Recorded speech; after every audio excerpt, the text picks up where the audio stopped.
Hello everyone, आपका स्वागत है हमारे इस चैनल पर। आज मैं आपको बताऊंगी कि मुद्रा क्या होती है, मतलब मनी क्या होती है और इसके कार्य क्या क्या होते हैं। पिछली वीडियो में मैंने आपको बताया था कि वस्तु विनिमय प्रणाली क्या होती है और उसमें हमें क्या क्या कठिनाइयां आती है। वस्तु विनिमय प्रणाली में हम क्या करते थे, वस्तु के बदले में वस्तु का लेन देन करते थे। लेकिन क्या है, उसमें हमें क्या है, व्यक्ति को ढूंढना पड़ता था कि कोई व्यक्ति हमें कोई वस्तु दे दे और हमारी वस्तु ले ले। तो इसमें बहुत सारी कठिनाइयां आती थी, वो मैंने आपको पिछली वीडियो में बताया था। ठीक है, तो अब क्वेश्चन है कि मुद्रा क्या होती है और मुद्रा के कार्य क्या होते हैं। तो फर्स्टली मीनिंग से बताऊंगी मुद्रा क्या होती है। ये क्वेश्चन बहुत बार आए हुए हैं, 2015 में, 14 में, 13 में, 11 में, 7, 6, मतलब बहुत साल ये क्वेश्चन रिपीट होके आपका आया हुआ है एग्जाम में। इंपॉर्टेंट क्वेश्चन है, तो शुरू करते हैं। मुद्रा का अर्थ वस्तु विनिमय प्रणाली की सीमाओं अथवा कठिनाइयों को दूर करने के लिए मुद्रा की उत्पत्ति मूलतः विनिमय के माध्यम के रूप में हुई है।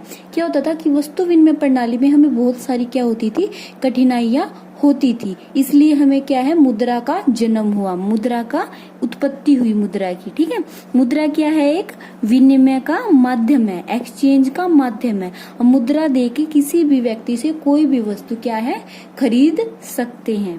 ठीक है, अतः कोई भी वस्तु जो विनिमय के माध्यम का कार्य करते हैं, मतलब कोई भी ऐसी वस्तु जिसके द्वारा हम क्या है, विनिमय का माध्यम होती है, मतलब एक्सचेंज हम जिसके द्वारा कर सकते हैं, उसे हम क्या कहते हैं, मुद्रा कहते हैं। समय के साथ साथ लोगों ने मुद्रा के रूप में बचत करना भी शुरू कर दिया है, इसलिए मुद्रा के अर्थ एवं परिभाषा में मूल्य संचय को भी शामिल किया जाने लगा है। इसके अतिरिक्त मुद्रा को मूल्य के मापक एवं स्थगित भुगतानों के मानक के रूप में माना गया है।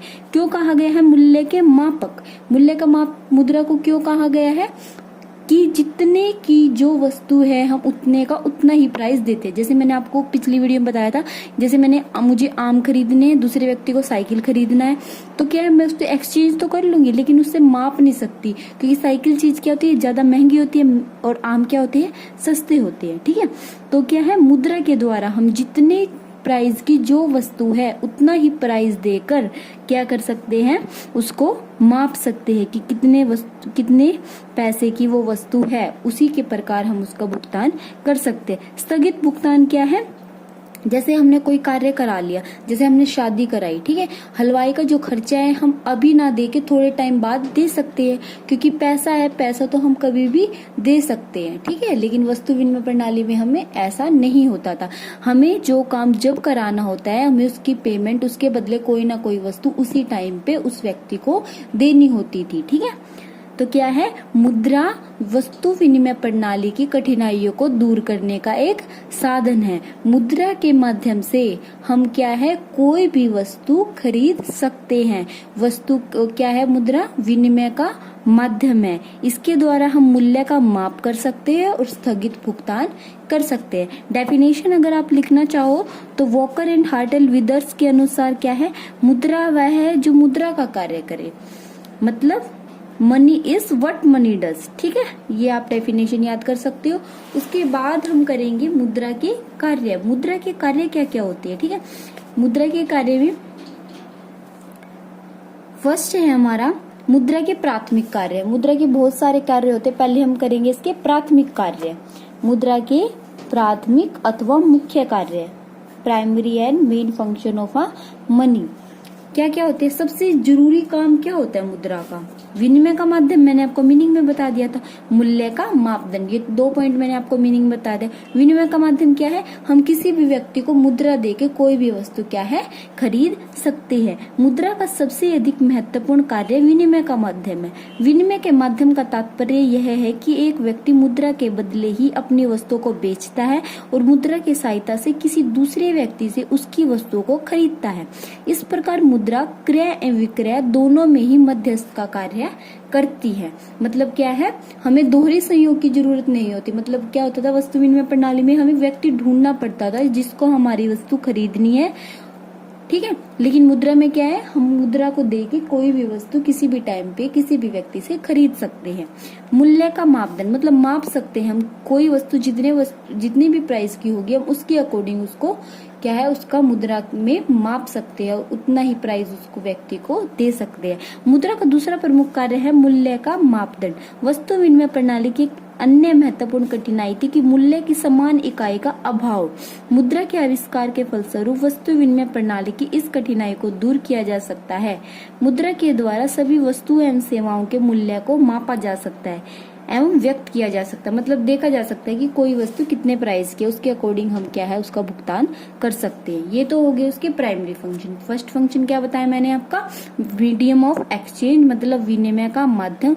सेकंड मैंने क्या बताया, मेजर ऑफ वैल्यू मूल्य का मापदंड। उसके बाद इसके सेकेंडरी और सब्सिडरी फंक्शन ऑफ मनी क्या है, भविष्य में किए जाने वाले अथवा ठेकों के भुगतान अथवा स्थगित भुगतानों का मान। ये भी मैंने आपको मीनिंग में बता दिया था कि हम इसमें स्थगित भुगतान कर सकते हैं। जैसे हमने कोई कार्य, जैसे शादी का कोई कार्य करवाया, हलवाई का अगर हमें भुगतान करना है, हलवाई की पेमेंट करनी है, तो हम साथ के साथ ना करके उसका क्या है थोड़े टाइम बाद पेमेंट कर सकते हैं मुद्रा के रूप में।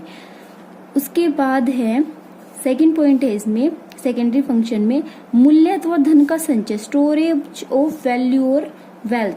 मतलब क्या है, हम इसको स्टोर करके रख सकते हैं। जैसे क्या है, वस्तुओं को हम स्टोर नहीं रख सकते। जैसे बहुत सारी वस्तुएं ऐसी है जो जल्दी खराब हो जाती थी। वस्तु विनिमय प्रणाली में क्या है, हम वस्तुओं को संचय करके नहीं रख सकते थे। जैसे आम है, आम भी जल्दी खराब होने के, फ्रूट्स है, कोई मसाले है, मतलब उनको ज्यादा टाइम तक हम नहीं रख सकते थे। लेकिन क्या है, मुद्रा का हम क्या है संचय कर सकते हैं। मुद्रा कोई खराब होने वाली वस्तु नहीं है, आप जब चाहे उसका यूज कर सकते हैं। आप बहुत से डाकघरों में करते होगे, पैसे सेव बैंक में करते होगे, तो क्या हम इसका संचय कर सकते हैं। इसके संचय में हमें कोई भी कठिनाई नहीं आती। ठीक है। उसके बाद है मूल्य का हस्तांतरण, ट्रांसफर ऑफ वैल्यू। वस्तु विनिमय प्रणाली की अंतिम महत्वपूर्ण सीमा अथवा कठिनाई है मूल्य हस्तांतरण की कठिनाई। मुद्रा के प्रयोग के फलस्वरूप यह कठिनाई भी दूर होगी, क्योंकि मुद्रा का तीसरा महत्वपूर्ण गौण कार्य है मूल्य का हस्तांतरण। मूल्य के कारण मूल्य का हस्तांतरण करना बहुत ही आसान एवं सुविधाजनक हो गया है। मुद्रा में सामान्य स्वीकृति एवं तरलता का गुण होने के कारण इसका एक स्थान से दूसरे स्थान पर, मतलब क्या है, हम इसका ट्रांसफर भी कर सकते हैं। जैसे हमें एक स्थान से दूसरे स्थान पर अगर कोई, जैसे पहले वस्तुओं को भेजते थे तो बहुत सारी वस्तुएं क्या टूट फूट हो जाती थी, या उनमें कुछ क्रैक वगैरह कुछ भी हो जाता था, मतलब वस्तुएं क्या हो जाती थी, खराब हो जाती थी वस्तु विनिमय प्रणाली में। लेकिन मुद्रा का हम क्या है एक्सचेंज कर सकते हैं, बैंक के थ्रू भी एक्सचेंज कर सकते हैं, या एक पर्सन से दूसरे पर्सन को भी एक्सचेंज कर सकते हैं। उसके बाद इसका मुद्रा के आकस्मिक कार्य कौन कौन से है, contingent function of a money, इसके फंक्शंस कौन कौन से है। थर्ड है इसका मुद्रा साख निर्माण का आधार है। मुद्रा का प्रथम आकस्मिक कार्य साख निर्माण। आज संसार के लगभग सभी देशों में विभिन्न साख पत्रों जैसे चेक, ड्राफ्ट तथा विनिमय पत्रों आदि का प्रयोग किया जा रहा है। समझ रहे इन सभी साख पत्रों का आधार मुद्रा ही है। जितने भी पेपर जारी किए जाते हैं, चेक, ड्राफ्ट, विनिमय पत्र जितने भी है, ये सब क्या है मुद्रा के थ्रू ही जारी किए जाते हैं। उसके बाद है निर्णयों का आधार। मुद्रा की इस आकस्मिक कार्य को अत्यधिक महत्व दिया गया। उसका मानना है कि एक व्यक्ति मुद्रा के रूप में धन का संचय करके परिस्थितियों के अनुसार वस्तु और सेवाओं को खरीदने के संबंध, मतलब खुद के डिसीजन ले सकता है, जब चाहे वस्तु को खरीद ले, जब चाहे वस्तु को बेच दे। उसके बाद है शोधन क्षमता की गारंटी। मुद्रा किसी व्यक्ति अथवा संस्था की शोधन क्षमता की गारंटी है। अपनी शोधन क्षमता को बनाए रखने के लिए प्रत्येक व्यक्ति, फर्म, कंपनी अथवा संस्था को हर समय अपने पास मुद्रा के रूप में कुछ न कुछ धन अवश्य रखना होता है। मतलब हर एक कंपनी, हर एक संस्था के पास, मतलब जब वो क्या है कुछ ना कुछ पैसा रखती है ताकि आने वाले टाइम में वो क्या है यूज कर सके, गारंटी दे सकते हैं किसी पर्सन को कि बाई चांस आपको लॉस होता है तो हम आपकी पेमेंट कर देंगे। उसके बाद राष्ट्रीय आय के वितरण का आधार। वस्तु विनिमय प्रणाली की दशा में उत्पादन के विभिन्न साधनों के मध्य राष्ट्रीय आय का वितरण एक बहुत ही कठिन कार्य था। मुद्रा की उत्पत्ति के पश्चात उत्पादन के विभिन्न साधनों के मध्य राष्ट्रीय आय, मतलब राष्ट्रीय आय का अच्छे से क्या कर सके है बंटवारा कर सके, कितना भुगतान किस किस व्यक्ति को करना है उसका हम क्या है पता लगा सकते हैं मुद्रा की सहायता से। संतुष्टि का मतलब क्या होता था, पहले हम वस्तु के बदले वस्तु का लेन देन तो कर लेते थे, लेकिन हम क्या संतुष्ट नहीं होते थे, हमें सेटिस्फेक्शन नहीं मिलता था। लेकिन अब जब से मुद्रा आई है तो हम जितने की जो वस्तु है उतने का भुगतान करके हम क्या है सेटिस्फाई हो जाते हैं।